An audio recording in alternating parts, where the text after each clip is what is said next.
From the De Novo Realty Studios in sunny Brevard County, Florida, the most important podcast on the internet. Ladies and gentlemen, De Novo Realty Radio. Hi guys, I'm Flavia Barrial with De Novo Realty. And I am Angel Bellino with De Novo Realty. We are here to talk about the 7 steps all home buyers need to know before buying a home. Are you ready? I'm ready. All right. So the first step is obviously to contact an agent. Me or Flavia would be a great choice. Very good choice. So your agent is going to be able to tell you like exactly what to do and which order to do it. Yes. So, our job is to hold your hands to the entire process.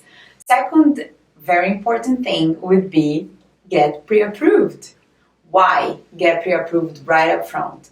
Because then you know your price range, you have an idea of your monthly payments. So, sometimes you are pre-approved for $500,000 and your monthly payment is X, but you're not comfortable with that monthly payment. So you know that you don't want to spend all that you want to be a little bit under. So this is the best choice you make. Get pre-approved, guys. Yes, and then once you're pre-approved, you are going to contact your agent again, and then they're gonna go through the steps of what your criteria is. So you're gonna want to know how many bedrooms, how many bathrooms. Do you want a pool? Do you not want a pool? Square footage, what area you want to be in, if you have children, if you want to be in a certain school system. After we know what you're looking for, what area, how many bedrooms, what is the perfect home for you, we're gonna set you up on alerts and listings. We're going to be looking every day on MLS and even outside of MLS. I showed sometimes the houses that are on Zillow that are not on MLS for sale by owners. And, we think outside the box. You're going to say, okay, Flavia, I like house 1, 2, 3, and 4. So I schedule the showings and we go shopping.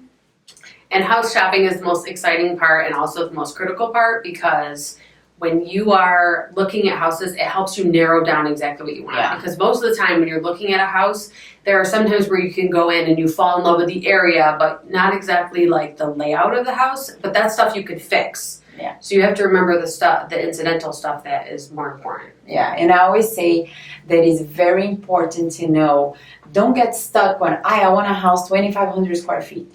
You live on the floor plan. You don't live on the square feet. If the floor plan doesn't flow, doesn't matter. You can have a little bit smaller home, but the floor plan is just perfect for you. So don't get too attached to 2,500 square feet or 1,500 square feet.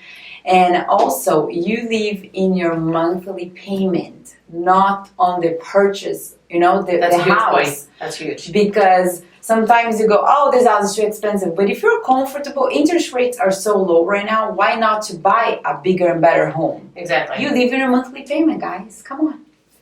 Yes. And also when you talk to a lender and you have a good relationship between the lender and the real estate agents, they will make sure, like, when you're ready to put an offer in on something, they'll say, what does the monthly payment look like for this? Yeah. Because a lot of times they'll roll into the taxes into escrow, also your HOA fees. Yeah. So all of that is something that people don't always take into consideration. And if you're renting, most of the time you're paying like double of what their mortgage is. Oh, yeah. Because they're also paying insurance and all of that stuff, but they also want to make a profit off of it. So you have to think in that aspect. Yeah. I always say, stop paying for your landlord's mortgage and pay for your own.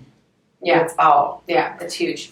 And then once you find the perfect house for yourself, you're going to come up with an offer strategy. Sometimes when you talk to a lender and they will say, you're going to want to ask for closing costs, wherever the situation is, for your current bank account.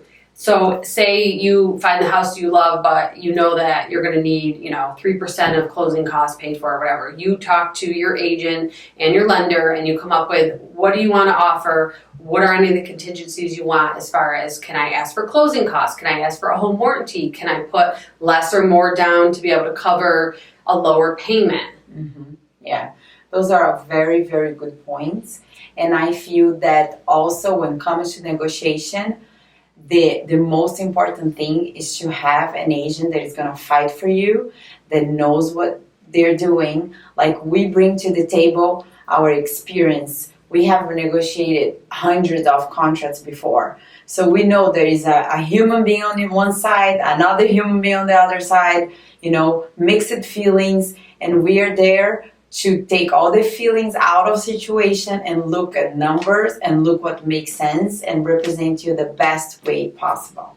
And you also want an agent that is going to know how to get out of a multiple offer situation, because with the market the way it is right now and with COVID kind of passing in the state of Florida, we're seeing more and more multiple offer situations. My last 4 buyers that I put offers this month, all multiple offers, and we got all the houses. So that plays into like your offer strategy. You want to make sure the agent that is behind you is going to know exactly where to put your offer, where you're comfortable, but also it's appealing to the sellers. Yes. Well, then once the offer gets accepted, then we finalize everything. Offer is accepted, then lender is going to. You have your 10 days to inspect the property. You have to do your escrow deposit.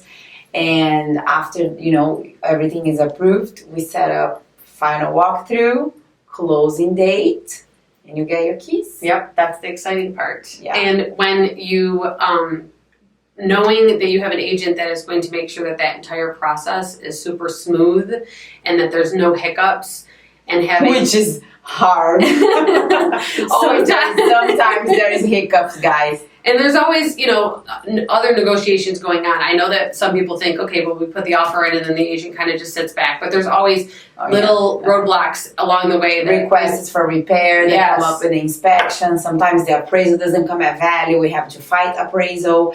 There is a lot of bumps in the road that if you don't have an agent that is good, it's just good. The deal is gonna fall apart. We have to hold the deal together. Right, we're like the duct tape. Yes, exactly. Then we attend closing, and you receive your keys to your new home, and it's exciting. A little present for one. Oh yeah, that's the best part. You get a new home and a gift. Yes, I hope you guys enjoyed all these tips and explanations of the real estate world and the home buying process. And we are always wanting to encourage people to get pre-approved, to become a homeowner, to invest in yourself, invest in your future. And we are here to hold your hands. Yes.